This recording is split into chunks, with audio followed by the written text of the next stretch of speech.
everybody. Welcome to Seattle, Washington. We are live here at Renee Erickson's cooking kitchen, show kitchen, and we're here today with Collin Penttinen, chef de cuisine from Wilmott's Ghost. Wilmott's Ghost, for people who are not familiar with the Seattle scene, is Renee Erickson's homage to Roman and more in general Italian cooking.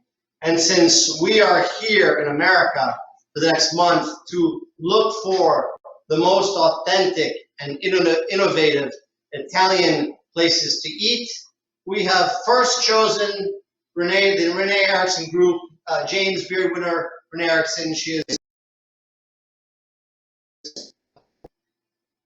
10's got to be about the right number. Anyway, Colin will give us a more general introduction to Renee Erickson Group. Let's just say that if you come to Seattle and you do not eat at a Renee Erickson restaurant, you made a big mistake, and you're going to have to put that on your bucket list for the next time you're in Seattle.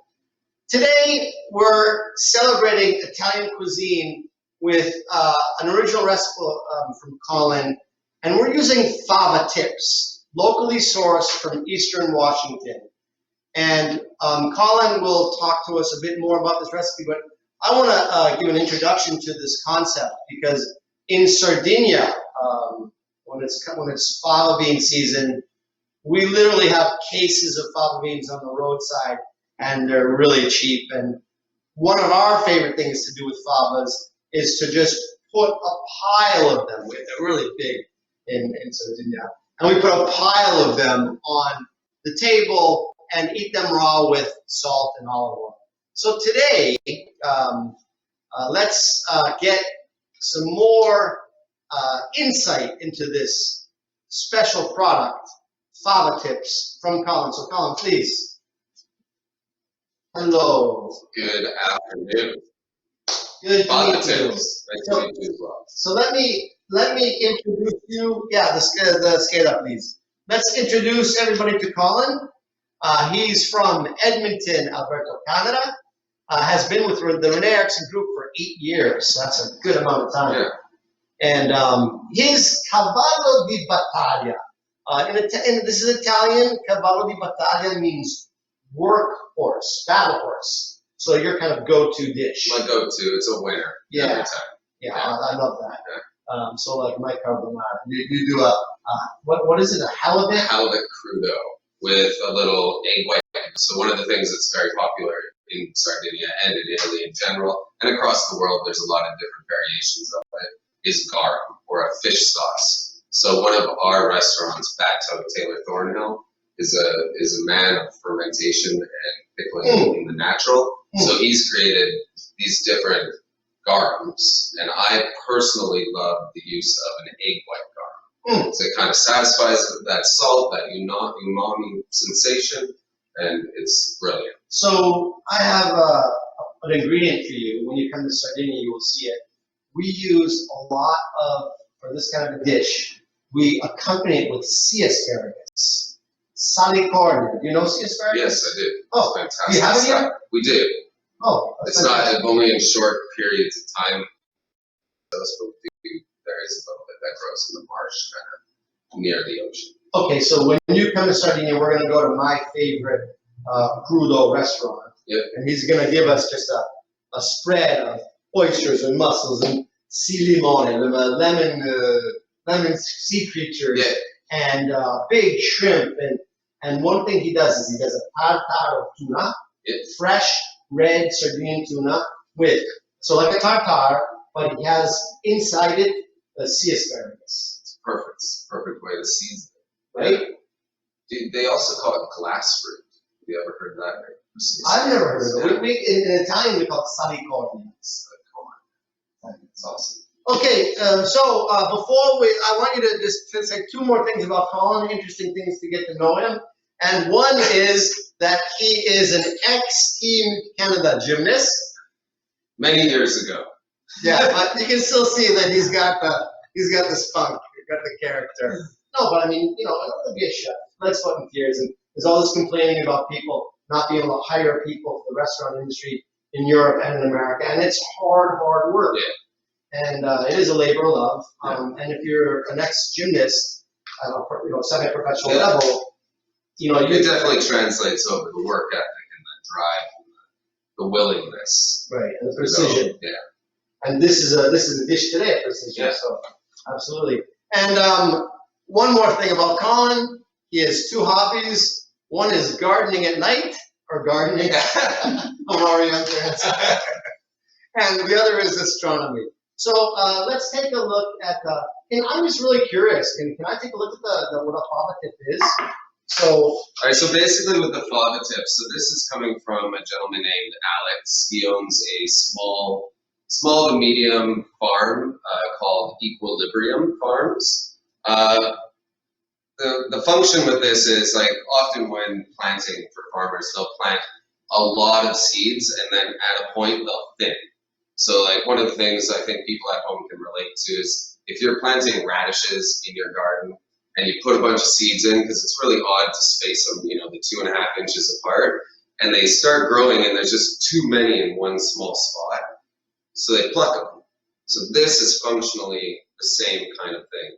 He'll plant a row a little denser than the space can handle, and then with intent to utilize what is growing, he'll trim a whole bunch of them, and you get these absolutely beautiful, succulent leaves that taste of peat. Yeah, give it a bite.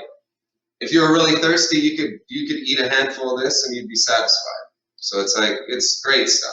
Oh, it's a fava bean, it's a pea, it's mamma mia. Yeah. I feel like I'm becoming the earth. There you go. Yeah, it is much like eating, it's nature.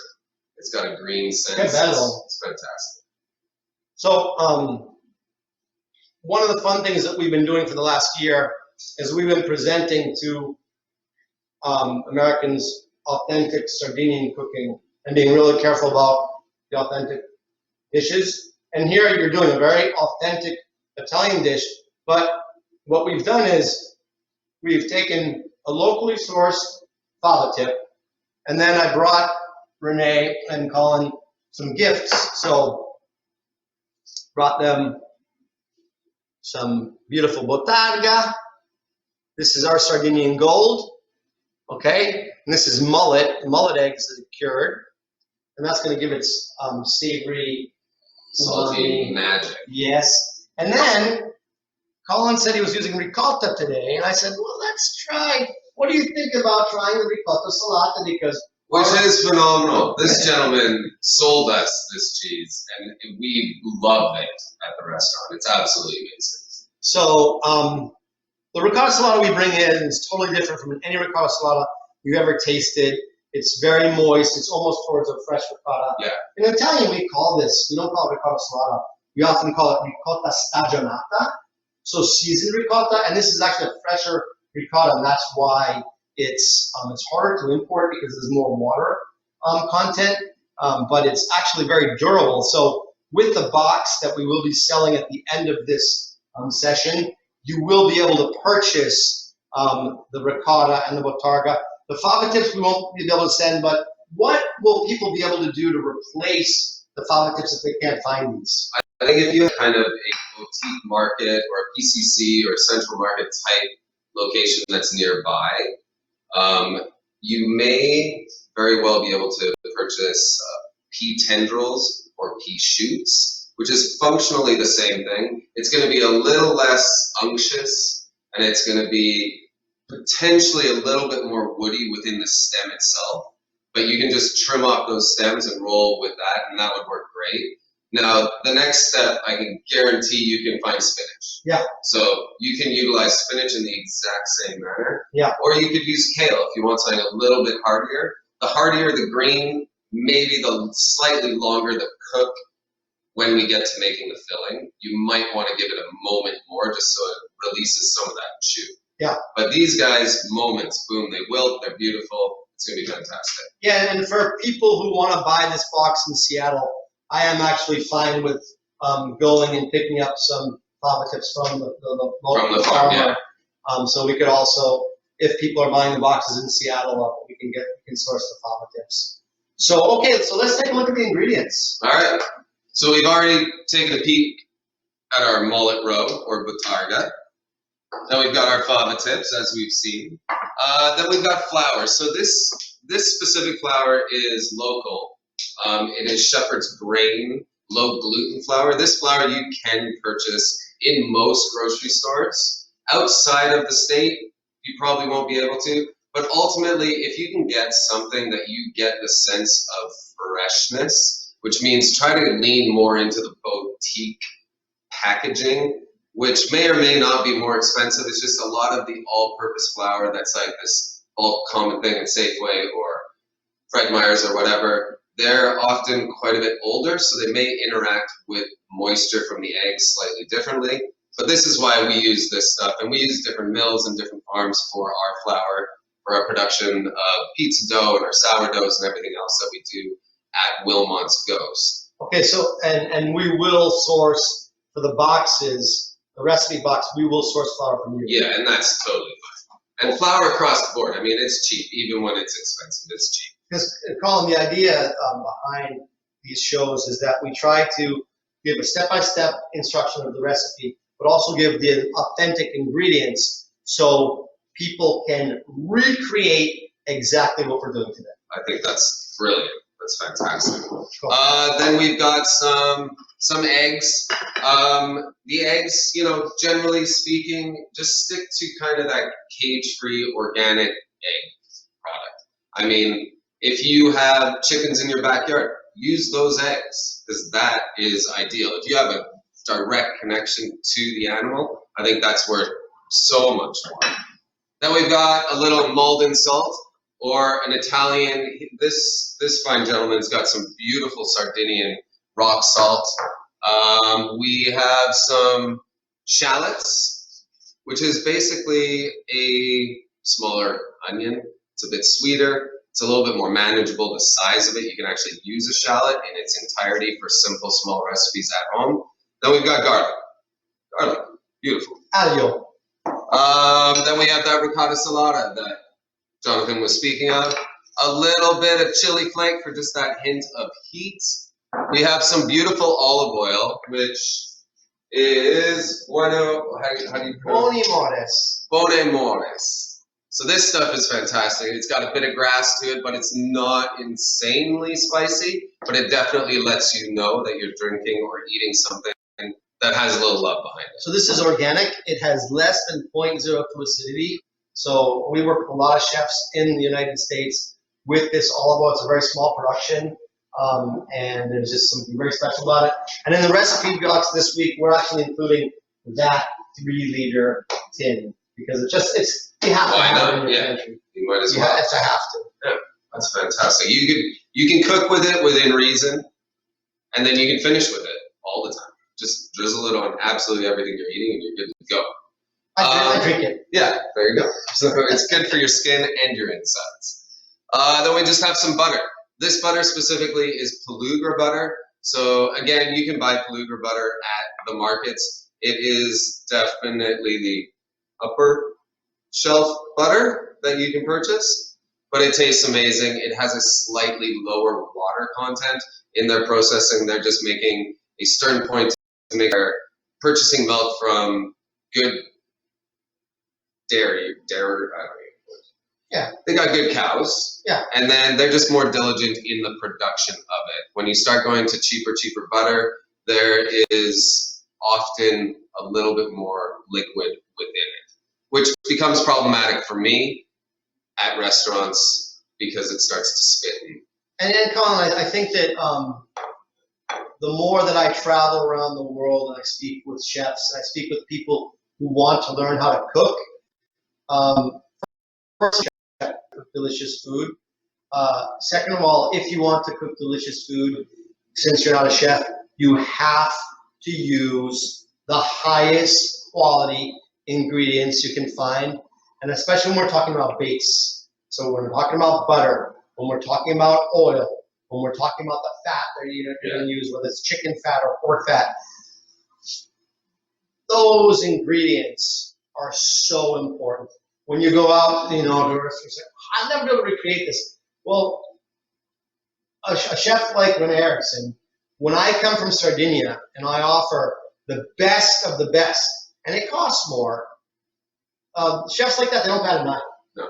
They're like, okay, they don't even ask me how much it costs. Like, that's what I want. Yeah. And that's a very important part of good cooking. Because it does allow you flexibility. Like if you do, all the measurements aren't exact, at least your base is going to be brilliant no matter what. Like outside of burning it or dumping way too, like it gives you a little more room. And it's going to make it a lot easier. You're going to have a little more passion and respect for what the ingredients are. So, and that'll just make you better. Right. Right. It's like, I'm surprised how often with cooking shows, if you think about the music industry, you know, everybody knows what a Fender Stratocaster is. But people should know just as much about John's Ricotta Salad as a Fender Stratocaster. Why not? All right. All right, well, do we want to just get going? Yeah, let's go. All right, so first off, we're going to roll into, actually, wait, I'm going to talk about Renee Erickson for a second. And the restaurant group, its name is Sea Creatures. We do have a handful of restaurants in Seattle. We've got Whale Winds, which is literally just down the street. We can throw a ball at it. Then we've got Westward, which is one of the most beautiful outdoor spaces you've ever had. That's just sitting on the lake, amazing view, amazing oysters, all that great stuff. Walrus and Carpenter is our like main steak that was the first, the most amazing, fast-paced, super high energy oyster house with a lot of these crudos, and that's one of the things that gave me a lot of inspiration about loving crudo and raw fish was Walrus and Carpenter. Then we have Wilmott's Ghost, which is the one that I am the chef of, and then we have this really quirky, interesting place called Deep Dive that is a whole different experience. Then we have Boat Bar, and we have Bateau. So Bateau is a really cool one because it is a beef-centric steak. In there, you get educated, you get to eat some amazing things, and like I was talking about the garum is created by that chef there. And we all, as all the chefs at these different locations, follow the lead and the vision of what Renee Erickson wants and loves. Jeremy Price is the man who kind of designs our amazing aesthetic, which motivates us to do everything better and prettier and tastier. So that's kind of the little rundown on that. And then from there, we're going to roll into our pasta.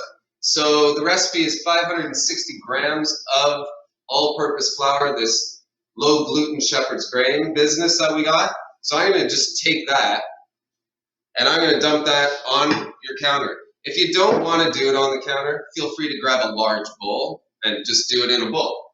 So put that aside. But if you have the space, it's so much fun that way. Yeah, it's like a play.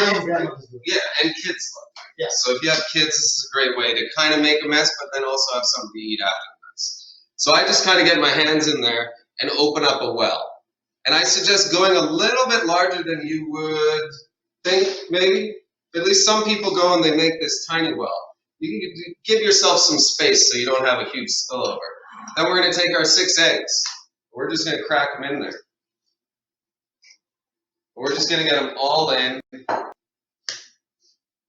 Depending on the time of year, the farm where you're getting the eggs, you'll have different hues of the yolk, which is the yellow part. And one of the things that does not define the quality of the egg, but the color of that yolk certainly gives a different impression. One of the things that some farmers do is they'll actually feed their chickens marigolds, and that will color the yolk heavy. It doesn't define it, once again, but it certainly helps the image and changes the color of the actual pasta as you're going through it. So now you have your eggs and your well. So in Italian, to say the yolk, Yolk. we say il rosso. Il The rosso. red of the egg. The first time I went to Italy, I was so amazed because the yolk is dark orange. Yeah. And that's entirely dependent on that, what they're eating. So whatever they're You are what you eat. Feeding, exactly, you are what you eat. Then we're gonna take a little bit of that beautiful olive oil and just get a couple teaspoons in there. And then we're gonna take some salt, like a good pinch, and toss that in there.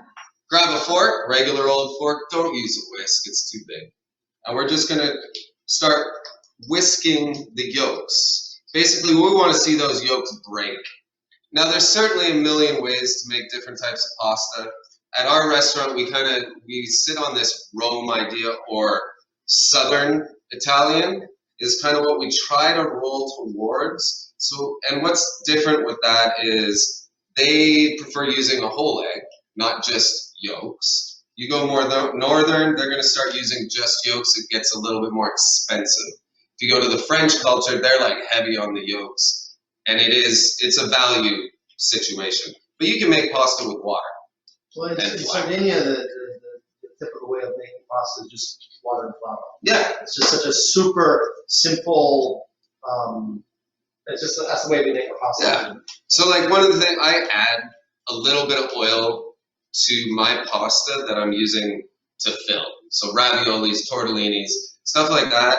And that just allows me a little more time once I have it rolled out to work with the dough, because it kind of inhibits the dehydration of the dough, which then keeps it from cracking, which will hopefully keep it from leaking when you blanch it. Because the second you put a filled pasta into your boiling water, if you got a hole in your pasta, you'll know.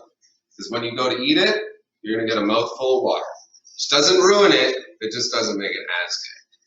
So we're basically just working that flour in real slowly. We're basically going to come together to the point where then you can get your hands in there, where it's not making a huge mess. So you're doing this like, because you've done it so many times. What, if I'm doing this for my first time, or if like my flour gets clumpy, what are some mistakes that will happen here, and how do you fix them? So one of the main mistakes that I see people doing this, if that well isn't large enough, you're gonna have a break in the dam. And then you're gonna have eggs run out the side. And if that happens, honestly, just get your hand in there. Squish it back in there. Don't worry about the clumps.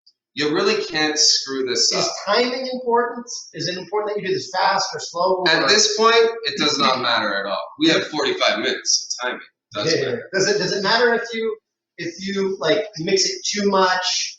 Does it make it more gluten-y, or does that not really? So with mixing it, like you want to work no matter what. Once you get this into a ball that you can knead, you're going to want to knead it for, say, 5 minutes. I've got a dough ball already completed, so we're just going to get this to a situation where we're good to go, and then we'll get into the rolling. But the overworking it is almost impossible. Depending on who you talk to, some people don't want to mix it too hard, because it makes the pasta tight and strong. For me, for this application, we want it tight and we want it strong. Is it possible to have the wrong ratio of flour to egg, so therefore you can recover by adding another egg, or you can recover by adding more flour? Or I think you're almost never going to be able to add moisture. So this recipe will leave flour on your table. Okay. And that's kind of a nice thing, because then you get to work with it a bit to get it to a nice. So if it's more humid out, you might have to use exactly, yeah, more or less flour depending on the humidity. If the flour is older, you might need less flour. Okay. So as you're working with it, if it's gotten to a point where it's just so tough and so hard to work with, like this is way too wet at this point, but I've still got a lot of flour left on the board. And so you're just basically, it's sticking to your fingers, so you're saying, okay, I'm adding more flour. Exactly. That's the perfect way to look at it. And I like to like kind of fold my dough over as we're going. Almost like you're already kneading it. Exactly. And what we're doing with that is we're kind of building up those gluten strands and turning them over and creating basically a lattice within itself, which creates the strength. And you're kind of working the flour in evenly too when you do this. Yeah. And then that stuff that's on your hand, just make sure your hands are clean, obviously. This is why this is great to do this with your kids. Yeah. Because it's like Play-Doh. It is. And then they'll have this uncanny ability when they're older to make flour just like without even measuring it. And they'll be making when you're kind of all elderly in your bed and your kids are coming over to cook dinner for you, and they'll make you the best handmade tortellini in the world. Which would be great. And you can utilize this recipe for the pasta and just roll it out and knife cut it into just simple fettuccine or whatever shape you wish. Right. You can just cut it into random pieces, which is another fun thing for kids because the pasta shape is endless. Yeah, I think that's probably where the word from Italian mal tagliati, not cut that well, or so the mal tagliati is probably somebody taking a piece of pasta and cutting them up, and not in the most regular pieces, or maybe having different shapes of pasta.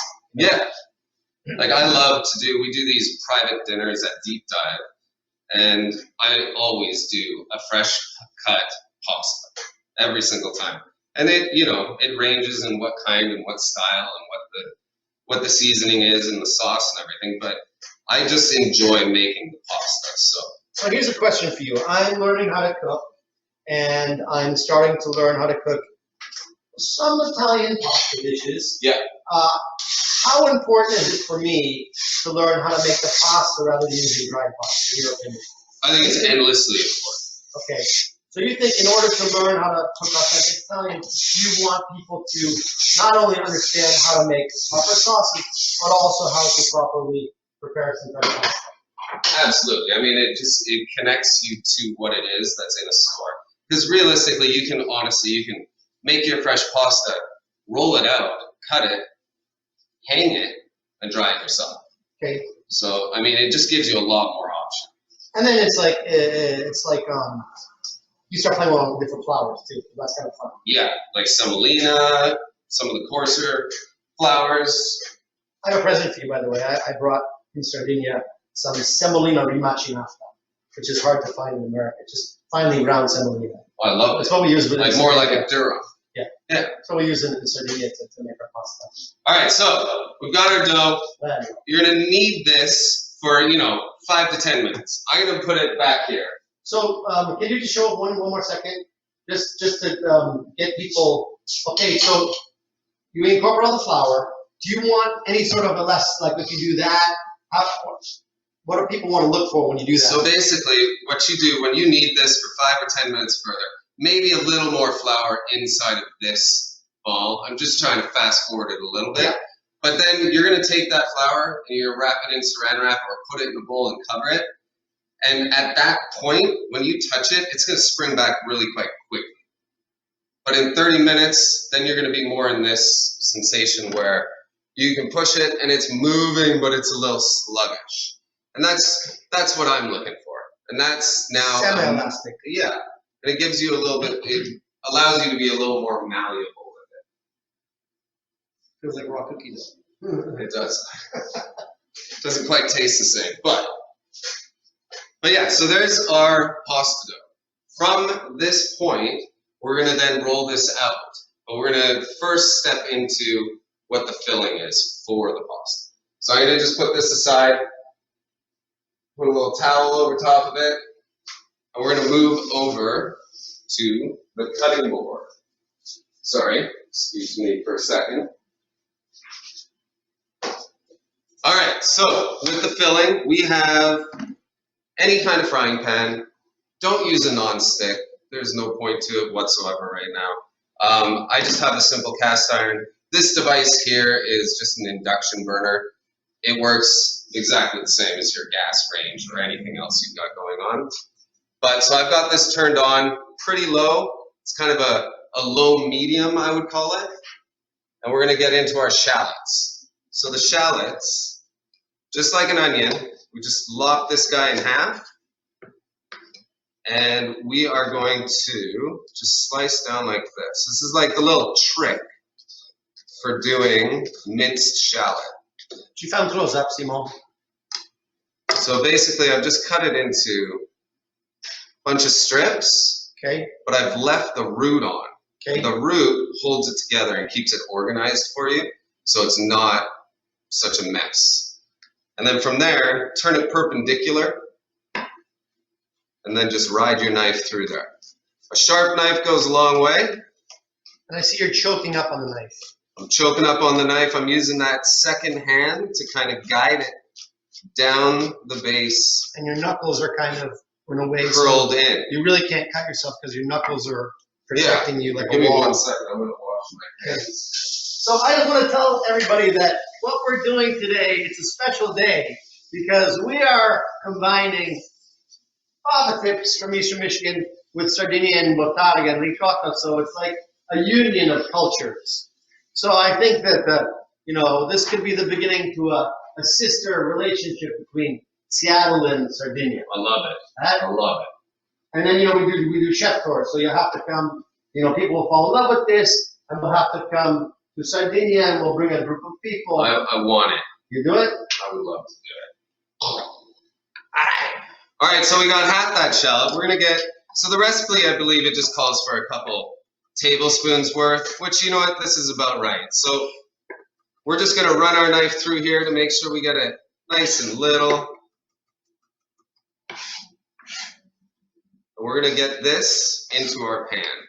The trick you showed us for cutting the shallot, is that to have it cut evenly, or is it to do it quicker so you don't cry? It's to cut it evenly. The whole crying thing, the sharper the knife, the better you're gonna be off.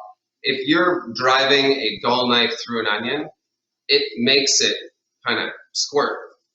And that mist that lands in the air, that's what travels into your eye, and there's nothing you can do about it. So if I need to purchase a new knife, a new kitchen knife, do you have favorite brands that you can, and places where we can find a knife? I think Epicurean Edge is kind of the hallmark of solid, amazing knives in Seattle. Japanese knives, I have a whole bunch of different knives. I do the Japanese steel, but with the Western style handles. Love it. That's my personal. Love it. Because, yeah, they have the heavier handle, so I'm a big fan. I couldn't tell you what the brand is because I don't read Japanese and I don't pay too much attention. So like Global's a great. There's absolutely nothing wrong. Shuns are fine. I mean, there's tons of brands out there. You have to be sharp. Exactly, and you know what? A horrible knife you can sharpen, and that's okay. Oh, I was going to show you a trick for garlic. So you have your garlic clove. It's got that ridiculous kind of paper over top of it, which is mildly annoying at times. One of the things is if you go to the root end and just cut down and then squish it, and then take that tip of the paper and kind of wiggle it around, it makes it a lot easier to get that paper off. In American cuisine, is it common also to cook the garlic with that skin? Not generally. If I'm doing like a braise or a stock or something like that, or if I'm seasoning beans, dried beans, I'll just take an entire clove or bulb of garlic. Great. And I'll lop it in half and fire it in the liquid that's cooking. Okay. And then it can season it. And there's no point to clean all the rest of it up. In Italy, there's more of a tradition to use, even when you're sauteing, to use what we call aglio in camicia, which is the garlic in its shirt. I love it. Yeah, it's good. It's a good expression. I think if you can get not necessarily green garlic, but fresh garlic, I think utilizing what he had just said in the shirt, which will be the husk around the outside or that paper bit, like before the garlic is cured, that'll go a long way and it'll become a lot more edible. At least from my perspective, because I've eaten garlic husks that have been cooked in. Okay. It's a little trickier. So I've got my shallots and my garlic in here. I threw in some of that beautiful olive oil, and we're sweating it down. So when I say sweat, I mean just kind of bringing heat through the product, which would be the shallots and the garlic, just to soften it. And it takes that hot pepper away from the garlic. And so it'd be really hard to burn your shallots and garlic at this temperature. At this temperature, it'd be pretty tricky to burn. So now, really low. Yeah. When you say sweat, you're using a really low temperature. Exactly. And it just takes a couple moments. It doesn't take forever. But it's safe because if you're doing something, you don't, in 2 minutes, you don't burn it. It's very forgiving. And if you do get a little bit of caramelization on the onion and garlic, don't sweat it. That's just bringing out a different flavor. What I'm trying to shoot for is fresh, bright, just sweet. fresh and bright and sweet. Yeah, and not Like the necessarily. politics. You really want to bring it, bring out the politics. Exactly. So caramelizing it would kind of take away from it. Yeah, it just kind of changes the game a little bit. Okay. It's not going to ruin it, but it could be a good mistake. It could be a good mistake. So then I'm going to take my fava tips, not all of them, and I'm just going to rough chop. There you go. There you go. So good. And basically, is so that when we start filling our tortellini, we don't have large stems or large strips of anything. And then, but you use the stems. I use it all. Waste not, want not. Exactly. Now again, if you got into the pea vines, you might want to remove some of those stems. But I mean, it's as easy as biting it off the bottom of that pea vine. And if it feels like fibrous and difficult to eat, pluck that off. Like asparagus. Yeah, exactly. Where you just break the bottom. Right. Which is perfect. All right, so. Simo, can you show the recipe again for everybody? Simo, ce lo fai vedere la ricetta? Let's just take a quick look at the recipe. This smells amazing right now. Like just garlic and shallots. Simo, like can you take the smell and put it on the on the thing, please? Non metti il profumo su internet. Ce lo fai vedere la ricetta? Non gli ingredienti, la ricetta. Ce l'hai o non ce l'hai? Ah, ok. Ma ce la fai a prendere copia e incolla e metterlo incasinato? So then at this point, once this is sweated down, and if you were to look at it, if you look really hard, we've got a hint of caramelization happening in there, and that's totally fine, but we definitely don't want it to overpower. And at this point, we're gonna do something called just deglazing. And personally, I'm a big fan of verjus, which is basically sour juice, or it's wine that's been pressed from underripe grapes and not fermented. Huh. So it's just a grape juice with a bit higher acidity. Cool. So what I'm going to do with this is just pour a little bit in here. And you can buy verjus at wine shops, and then again at some of the boutique grocery stores. You just need a little bit, but if you don't have verjus, don't worry about it. Use some white wine, and you're good. Or even lemon juice. Lemon juice will absolutely change the flavor at the end of this, but it will not be bad. It'll be great. Can you help us understand deglazing? Because I just in instinct, when I'm using wine in a dish and I'm sweating my garlic or onion, I often risk burning it. So I cool off the pan by adding some wine. I mean, that's a perfect thing to do. And then as a consequence to it, you're pulling some of those sugars and those beautiful flavors that have leached out of whatever it is that you're sweating and are now sticking to the pan and potentially burning on the pan. But if you get that wine in there, or verjus or lemon juice, or hell, water, you get that in there and it pulls it all up, and you're basically creating a sauce without doing anything. That's a really great concept for help people understand what deglazing is. Yeah. So you have all this potentially great flavors that are starting to stick, and if you wait 1 second, they're going to burn, ruin everything. Or you can liberate them from the pan and just liberate them. I like this. That's a good way to. That's good.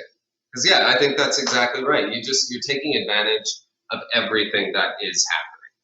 So we get to this point, and basically you just want that verjus to just reduce just a hint, pull everything off that pan. It's still moist, but not wet.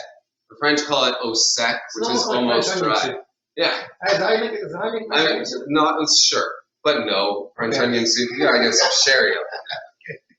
So now we have our fava tips that are roughly chopped, and we're just going to get those in there. And we're just going to turn this in, and this isn't going to take long. We're just wanting them to wilt, just kind of drop, and they will darken, become deeper green, more foresty. So we'll make sure we get all of that in there. And then at this point, I definitely want to give a good pinch of salt. I don't know if that was in the recipe. Probably wasn't, but assume that everything requires a little bit of salt. And at the end of this, we're going to give it a little taste, make sure It has an appropriate seasoning to it. A good rule of thumb when you're filling dough, pasta, slightly over season the filling, because that filling is being wrapped with beautiful pasta dough that is not heavily seasoned. The sauce on the outside that you're going to put it in is certainly going to have some good seasoning. However, you want that filling to really shine. So don't be liberal with your salt for the filling. I mean, not to the point where it makes you cringe a little when you taste it, but definitely, think about it. Add a touch more than you think you should. So now this is beginning to wilt, and you can see how you're getting deeper green, and you can really relate this. I feel like everyone has seen spinach being sauteed, or even, honestly, old spinach where it gets bruised and whatnot. That is the sensation you're looking for. Don't put bruised spinach in here, but you know what I mean, or I hope you do. So now we're at this point where it has wilted. I'm going to take it off the heat, put that down on the counter, and I'm going to take some of this beautiful Ricotta Salad, and I'm just going to crumb it in here, just like so. And this is not like Ricotta Salad that you usually find in America, which is like a brick. Yeah. This is really... Like you could almost squeeze it yes. and have the whey come out, yes. Which is amazing. It actually, it would. The whey will just, it'll just drip out. And it doesn't have, I feel like when you buy the Ricotta Salad here, depending on where you're purchasing it from, obviously, but it's often so salty. Mamma mia. Yeah, so this is seasoned ricotta, except for it hasn't been dried and pressed, so that salt hasn't condensed to such a high point. So this stuff is amazing for something like this. And also we fly them over, so a lot of ricotta salad comes in containers, and that takes a month. So Friday, this ricotta comes to my warehouse in Sardinia. Monday, I send it. It gets here on Thursday. So amazing. It's just, most ricotta salad that comes to America, that doesn't happen. So I'm just taking that pan and I'm just putting it aside. You can put it into a bowl if you don't have a safe counter to put your hot pan, but functionally that pan is done. We don't have to do anything else with that until we get to filling the pasta. So now I'm going to just shift some boiling water onto here, so when we get to blanching, so obviously boiling water, so make sure it's boiling. And we can talk about the seasoning right now. When you are blanching pasta, vegetables, or anything, and for that matter, you want to salt it like the sea. So be liberal with your salt when you're blanching everything and anything. It's important. It should be salty if you taste it. You're not going to be drinking this. You're not going to be eating it. It's simply to season the product that you're putting in there, and that goes a long way. Changes a lot of things. And salty, starchy water in Italian cooking is one of the main ingredients to finish your sauce. No doubt. More than wine, more than olive oil, salty, starchy water is key in bringing it all together and giving it its last kind of touch of brilliance. Yeah, absolutely. And it also, for all the sauces, it's incredible for creating kind of that thickness and or spoon coating sauce that goes so far with all this stuff without having to add cornstarch or a roux or these different ways that you can kind of get the same product. But so with your dough, I'm not going to say that you have to use pasta press for this. However, it certainly makes it a lot easier. I'm going to just take half of it because we're not going to roll the entirety of it out right now. We just don't have time. But basically what I'm going to do is kind of push it down to a nice disc that's, half an inch to a quarter inch in thickness. And then I have some extra flour here. It's the same stuff. We're going to just dust the board and dust the pasta itself. So I'm going to start on the largest setting on our pasta press over here. This is a big boy. You can certainly buy the little guys that work at home. They're really not crazy expensive. They're very approachable. But a rolling pin will do this as well. But this really is a must for somebody who wants to cook Italian. I mean, every single Italian grandmother has that in her household. So You know, they're not always rolling it from rolling pin. They're also using one of these machines when they have 20 people coming for lunch, and they have 5 different. It's too much to do. But one of the things that I do with the filled pasta, another thing, I want that gluten to be high, and I want it to, shingle itself so it has some more strength to it. And I do this thing called laminating, where I just 2 folds on top of each other, press that down, and feed it through the pasta press. And I do that 2 to 3 times. So you're doing this to work the gluten. To work the gluten, okay. To cross-hatch those strands, okay. Which gives me just a little more structure and a little more leeway when I'm building my tortellini or ravioli. Where did you learn this technique from? This technique specifically I learned from Scott Perpalik, who was a chef at a restaurant called the River Cafe, not the one in London, but one that's in Calgary. Similar genre of food, but he was very, very much into his pasta. Definitely more so in the French corner. So he was all about the egg yolks. But there's a million ways to do the pasta. But this is the one that I feel most comfortable with. Right. Seems to work out. So I've done that 3 times, and now I'm just going to slowly inch down the thickness within the pasta press. And if you feel like it's going to stick to anything, make sure you get some flour on there. That'll keep it from sticking to your rollers or sticking to your rolling pin. Okay. So depending on your machine, I'm bringing mine down to a 1.5, which is not see-through, but it's pretty thin. And the reason you want to bring it down to a relatively thin spot is because once you blanch it, you do end up plumping the pasta dough in the water. Like, it just gets thicker, and then it can potentially take over what you filled it with, which you don't want to happen. Okay. So I'll go 1 more, 1.5. I'm going to give this just a little bit of flour though. So Colin, if people who are watching, if they really want to learn how to do this and they really want to purchase the box, but they also want a private lesson, maybe they have 3 or 4 friends, or maybe they want a company thing, would you do a Zoom lesson? I would love to, and I definitely interact with that. We have a lady, Alexa, who is our event coordinator, and we'll put her email address up. It's as simple as alexa@eatseacreatures.com. Okay. And she would be the one to contact, and she'll sort you out.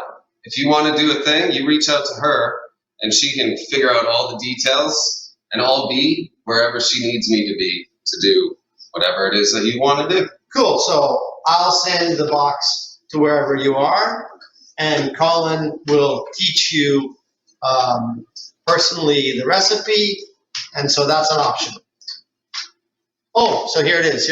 Here's what we're doing. The box is 3 liters of this incredible Sardinian organic olive oil, super low acidity, and just, ever since I started cooking this, my cooking has gotten much better. And when you get 3 liters, because you need that, you're going to get a jar of grated bottarga. It's easier to use. We're going to give you some of the flour from Colin. We're going to give you some Sardinian sea salt for the water and for the pasta, and a piece of Ricotta Salad. That is going to be, it's a really good price for all that stuff. $125 if picked up in Seattle, $165 delivered to your doorstep anywhere in America. And we have signed copies of Renee Erickson's cookbook Getaway for $40, which we can include in the box. And, it's an amazing book. Can you just tell us a little bit about Getaway? And there's a chapter on Wilmott's Ghost in here. There is. So there is a little homage to Rome in here. It's like the second chunk of the book right in here. And she speaks about her inspirations for the restaurant that I'm at, Wilmott's Ghost. But this is her travels. It's all the places she wants to eat. It's all the places she wants to learn from, the people she wants to meet. It's filled with passion and beautiful, beautiful imagery and amazing recipes as far as like spritzes or cocktails, all the different wines, amazing food.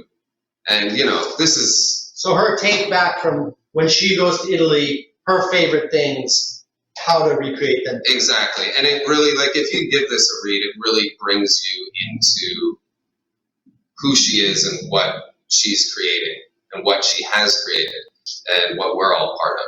And, like, I feel absolutely privileged to be part of this. So. And I do too. And I want to thank you and Renee for having us. You know, this is really, in Seattle, you guys are busy. It's a tough time for everybody. We're all getting back to work and things are crazy.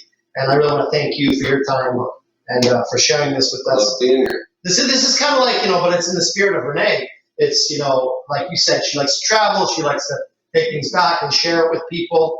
And also this interaction between cultures. And so what we're doing is really fun because, you know, it's melding the Seattle to Sardinia. Yeah, and like we just met, and you know, we're having fun. And so if we're having fun, you're probably having fun because you want to be like us. Instead of being in the office, in the office watching us on your computer, you actually want to be here with us while we're going to eat this. Yes, absolutely. Okay. All right, so then we got a cutter. Now, if you don't have one of these ring molds, and don't concern too much about the size, but if you have one of these, that'd be great. Just use your big one. If you don't have one, find the largest cup that you have with a thin rim. Don't use a wine glass. They'll break. Not a good plan. But something to cut rounds. So we're just cutting rounds. That's all we're going to do. And your kids can do this. They'll love this. Yeah. I mean, it's just like, it's plain, like you said, Play-Doh. It's like playing with Play-Doh. So we're just going to cut a whole bunch of these bad boys.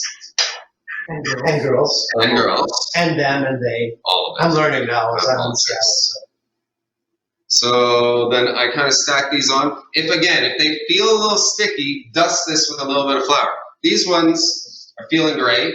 The leftover pasta, you don't have to crumble it up. You can just hit it with a knife and put it aside and use that for bolognese. You know? Just blanch it off and you're good to go. For our purposes, we're just using the rounds at this point. One of the things that we do at the restaurant when we're making these, we'll take the leftover scraps and run a knife through it, and then that's our family meal or staff meal that we do in-house just for staff. Waste not, want not. Waste not, want not. Exactly. And it keeps the cost down. And it's just good practice. Absolutely. In Sardinia, we literally, I mean, it's just amazing how in those shepherding cultures, you use every single part of the animal. And the vegetable broths we make, it's like, you know, when you like clean an artichoke and you're throwing away all his leaves. Yeah. My friend Michele Cuscusa, who's a shepherd and he's a big farmer, he's one of the founders of Organic in Sardinia. When he makes a vegetable broth, he'll take the skin of the onion, he'll take the artichoke, just leaves. I mean, he'll take stuff that you'll be throwing away, and he makes the most delicious fregola just with that broth and like one carrot, one potato, and one celery. And it's like the most unbelievable dish of fregola you can have. Awesome. And he made it with, you know, literally nothing. We had it's all that waste. Otherwise, compost, basically. Yeah. But you can make beautiful things with it. Yeah. All right, so we'll make sure our water is boiling. It's getting close. So what we're doing here is I've got our filling. I'm going to give this a little taste, make sure we don't need any more salt or anything like that. You need Yeah, go in there. I get it. Oh, give me. Damn. Right on. So you can use your hands with this. Yeah, it tastes great. It's nice and fresh. And so when doing the filled pasta, definitely is it better if I do it up on here maybe? Yeah. It's a little easier to see. È meglio siamo qui. Ahead of myself. È meglio qui. No one's listening. Va bene. Does that work out? Yes. So we'll do 6. Okay. Just a good start. What's our time look like right now? No, we're good. We're good? We're good, yeah. No, there's no time limit. So when filling... It's our show. It's your show. Yeah, anything we want. I mean, if everybody goes... Where's our wine? I know. Where's our What wine? happened? We gotta be like Julia Childs. There you go. All right, so you're just putting a small amount on each round. And then at home, no one's gonna have this cool little device that I have. So my restaurant is heavy on pizza. So we do a lot of different bread production. And we do a Roman style pizza that is all about the bread, and the toppings are just kind of the seasoning for the bread. But we utilize this hilarious looking spray bottle that just mists beautifully. So how flawless is that? So cool. So what we've learned is when we're doing filled pasta, this is a great way to just roll through this. In general, you would just use a pastry brush, dip it in water, and wet half of these tortellinis. So I'm just gonna wet the top half of the tortellinis. Where can we buy that? So this I found on Amazon. Okay. We have a head baker in our location, Ben Campbell, he has a bread company called Ben's Bread. Phenomenal. He has taught me virtually everything that I know about bread. So I'm producing sourdough, I'm producing these pizza dough, doing this beautiful focaccia, and it's all stuff that he has helped me and taught me and carried me through. Phenomenal guy. Well worth someone to check out. Love it. But so now we have half our round is touched with water. We're basically going to pinch the very tip, and then when working from the filling out to the side, you're going to turn it into a little package like this. In my head, this just makes me think of a pierogi. But I think maybe that's my growing up. We did a fair amount of pierogies. I worked at a couple restaurants where we did a lot of pierogi work, and this just makes me think of pierogies. So this is just simply the first fold to tortellini. And tortellini, I think, is incredibly simple to do at home. And even if you fold it a little off, the second fold is a bit of the wonky one. But you know what? I have faith that everyone can learn it, and at the very least, get it to a point where you will feel great about it, especially after you blanch it. This is an awesome recipe because, I mean, I really feel like after having watched you do this, that I can recreate this recipe. I think that's fantastic. And you know, if somebody says, "Oh, we're going to be like, oh no, I can't make tortellini," but you've just really shown us. Yeah, it's just how to do it step by step. Yeah. It doesn't need to be scary because it is relatively simple. Right. So then I have my 6 half moons, and I'm going to just do another spray or a little brush with your pastry brush just on one side. Okay. So then I'm going to pick up my half moon, and I'm going to hold it, and I'm going to pinch it in and take that wet side and sandwich it. And there's our little tortellini. Beauty. How cute is that? Beauty. It's absolutely gorgeous. It's a beauty. Yeah. So then I take this and let it sit on a floured surface. I kind of give it a little press on the bottom so you have a flat surface for it to stand. Because you want them, like once you blanch them, they're not going to look as pretty, but this is a nice way. Can you fold one really slow, like with absolutely close up? All right. So I'm going to just come in, pinch right there. And there you go. There's our beautiful little tortellini. Can you do one more slow motion? Absolutely. So I've sprayed this side, the left-hand side. I'm going to come in, I'm going to squeeze at the base and fold around. I'll show you one where the common, it's not even really a mistake. Yes. It's completely fine. But one of the things that people often do is they fold directly over top. Right. And I call this, you're just wrapping a baby in a blanket. Right. And that's fine. It's pigs in a blanket. There's nothing wrong with this. No. It's not going to taste different. No, not bad. My only complication with this is when I am selling tortellinis at the restaurant, I want them to look pretty, but I also want them to have the potential to carry some sauce right on the top. Oh. And that for me goes a long way. Oh yeah. Yeah. So that would be the only critique if you're doing folding, a baby in a blanket. But this just looks gorgeous. Perfect. Let's see if there are any questions.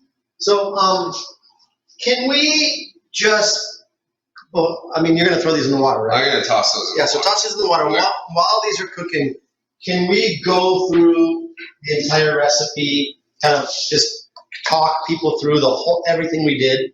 Yeah. Simo, ce lo fai vedere la ricetta? And how many minutes are these gonna be? I'm gonna put these in for 2 to 5 minutes. And basically what we're looking for, this induction burner didn't kick as hard as it should have.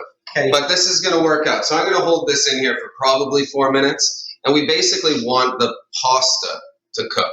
The filling's done. Okay. Now, if you made the filling the day before or something like that and it's cold in the fridge, it's like 3 to 4 minutes is gonna be completely fine. Okay. You're not gonna have to worry about a thing. Okay. So we're just gonna let those do our thing. But to go through the recipe, basically we took our flour, poured that onto our countertop, which was about 560 grams of an all-purpose flour. This specific flour is shepherd's grain low gluten. And we're gonna make a well. And when you're making that well, again, just to repeat, like make the well a little bit bigger than you think you should. And that's gonna keep you from breaking the dam on the edge of the well, which isn't gonna be the end of the world, but it's definitely gonna make more of a mess, which is a bit cumbersome. At that point, we're gonna add our eggs into the well, a little bit of olive oil, a little pinch of salt, and you're just gonna whisk it with a fork until it comes to a point where you can work it with your hands. It's gonna stick to you a bit, but that's okay. When you get too much on there, just rub your hands together and it'll flake off.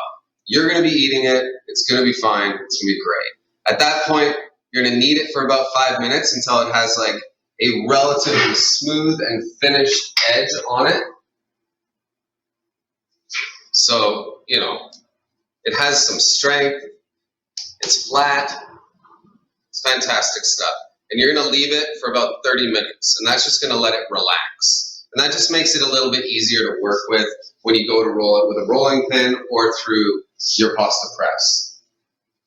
Then at that point, we put that aside for that 30 minutes. We're gonna mince our shallots, mince our garlic, get that into a pan on a medium low heat or low medium heat for, oh, how long?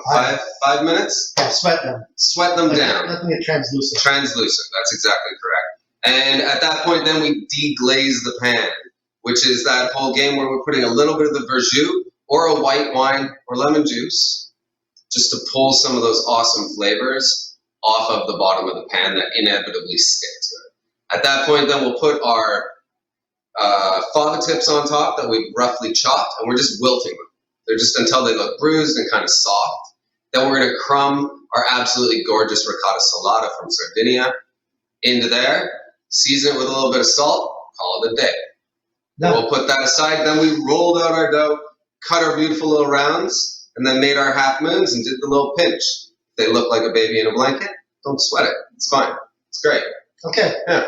So everybody, like I said, you can purchase the box. You can take a lesson with Colin, or just thank you for having watched. And now I think we should taste these babies. Well, we gotta build out the sauce now. All right, let's build the sauce. So I've got another pan on. This is the same pan because I pulled the business out, which is fine. I just gave it a rinse. It doesn't need to be cleaned. It's all the same stuff. So at this point, I'm literally taking our tortellinis that I've cooked for 3 to 5 minutes. Okay. We're getting these into the pan. It shouldn't be screaming hot, otherwise they'll immediately stick. Definitely want a little bit of the liquid to go in there. This is not the exact right utensil for the job. A little bit of the salty starch you want. Yeah. So it doesn't need a lot. So that's like 2 teaspoons. Yeah, maybe 2 tablespoons. Okay. But not more. No. All right, come on, baby, get hot. Feel baby. Now we want to bring it to a point where you're getting good steam and maybe a couple bubbles at the base of the pan. Then we've got our Palugua butter. Bring all this stuff over a little closer. And at this point, we're basically just going to be crumbing in butter. Yeah. Just start just moving it, and that's gonna it's gonna cream out. The French call it a beurre monté, where it's just water and butter. And this with the pasta water, a little bit of the starch, a nice amount of the salt. And we're just gonna move it around, and it's gonna reduce, and it's gonna be absolutely wonderful. And I gotta look at my cheat sheet. It's a bechamel without flour. Yeah, exactly. Then at this point, we're gonna just give a little season with the white wine or with a little bit of the verjus if you can get your hands on it. So you can start seeing a little bit of bubbles happening right there. Where can I find the verjus? You can buy, I think, any of those boutique shops and then a wine store. Like a dedicated wine shop will absolutely have a selection of verjus. Okay. And it shouldn't cost a lot. Certainly you could find expensive verjus, but Is there a certain characteristic that we should ask for if we're looking for that? something that is like, I mean, they're all green, but personally a high acid. Okay, that's good Yeah. advice. High acid, green grape. They do make red verjus. I feel like they're a little less honest to what I consider it. So just a little salty, starchy water and butter, and you got your sauce going. Yeah, and that's really it. If you find that you're getting any sticking happening, release the sticking. Release And it. we're just gonna keep it moving. Okay. And this like creates that sauce. And once we get it slightly more thicker, we're gonna season it with just a touch of chili flake. And then we're gonna fire in some more of those wonderful fava tips. And they're gonna just barely wilt. We're gonna put it on a plate and then cover it in bottarga, Oh, which is like, that's the dream right Oh, there. That's, yeah. wow. Yeah. Hey, we got a comment from Yeah, from the internet. from the internet. Let me have it. They said Colin is an excellent instructor. Right on. That was I appreciate it. That was- That's from Robin, and then Sale and Debbie both agree. right on. Well, look at how smooth and beautiful that sauce is at this point. So you're at home. Give it a taste. There's no salt in there. This is like just a butter sensation right there. Okay. So we're gonna immediately add a little bit of salt because we need it. We're gonna add a touch more of the verjus or lemon juice or the white wine just to amp it up just a hint. It's always important to taste as you're going. Tasting the finished product is the best part, but if you don't taste on your way, the finished product might just not hit the mark. So then at this point, I love the idea of using just like the full leaf, just doing it real proud. Totally. I'll get like 4 That's so or 5 Italian. of these bad boys in here. A little pinch of that chili flake. Bello. I try not to put the chili flake in too early because otherwise it just like takes over the entirety of the thing. I like the idea of having these little pinches of heat and sharpness as you're eating it rather than having it just kind of this melt. You don't want to release all throughout Exactly. the whole sauce. So in that, I mean, that's like, that looks absolutely amazing. I want to eat that right now. If I was at home, I'd just sit down and put a cloth on my lap and put the pan right there and chow. Awesome. How do I spell verjus? Verjus. So Verjus. Simple as that. R-J-U-S. US, yeah. Verjus. And then, do we have a Salad. old spoon? Verjus. All right, then you pick your favorite dish. And just get these bad boys on there. There's your baby. Beautiful. Beautiful. Get some of that just delightful. And it's 1:10, so we're hungry. Oh, did we? Oh, damn. Oh, we're good. We're good. I need a clock in front of me. No, you know what it is? It's just good things take time. Good things do take time. So then you just pour that sauce all over there, and you have a beautiful plate. Watch out for that guy; he's running. Bellissimo. And then My mouth this, is watering. here's the opulence. Thank you, Jonathan. Welcome. Oh. It's That's the tip. So, and if you have the bottarga, or if you pick up this box, like, absolutely, don't be shy. And the stuff that Jonathan also sells comes pre-graded, and it absolutely looks amazing. He actually hooked me up with a small bag of it the other day, and it's phenomenal. I personally like the tongue, but most people, and we call this the tongue. I don't know if we had said that, saying the tongue, because it looks like a big old tongue. So In Italian, it's called baffo. Thoughtful. Baffo. Mustache. Ah, oh, there we go. Awesome. But there you go. So we need to taste it to make sure that it's good. Let's get after it. Let's get 2 forks. I don't even know how to turn that on. That's fine. Okay, so. And then I'm gonna hit this with just a little extra of that salt, because why not? There you go. Chef, grazie mille. Grazie. Complimenti. Che bravo. Oh, this is gonna be good.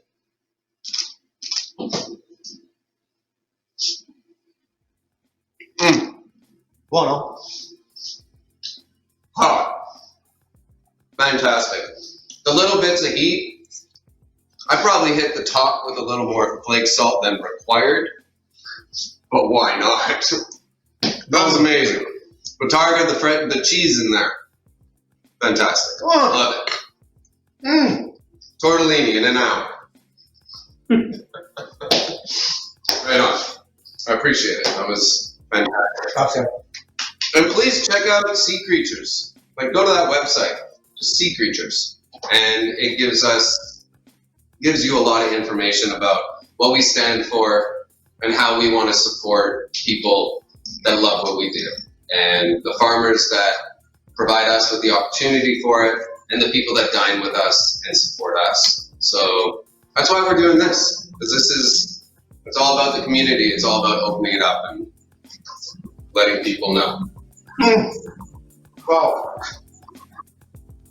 remember the box. Everybody, support your local artisans. Support John and Simone.